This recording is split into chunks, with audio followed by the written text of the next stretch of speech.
a warm greeting to all our followers. I am very happy to have you with us on the News by Imad channel. In today's episode, we will explain to you the ways to raise media volume during a call with ease. Many people face difficulty adjusting the sound, video, or any audio file when on a call because phones usually prioritize the call volume level. For this reason, we will present to you some practical steps to get the most benefit. Let's start with the explanation. During your call, try swiping down from the top of the screen to bring up the control center. You will see the option to increase the volume.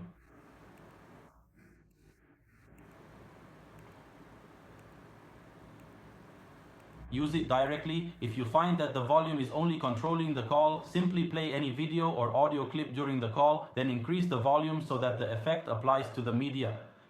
Make sure to disable Do Not Disturb mode. After confirming that Do Not Disturb is off, keep in mind that sometimes D&D settings automatically mute calls during conversations. As for iPhone devices, adjust the volume while playing any media file using the side buttons. You will notice that the control separates the call volume from the media volume.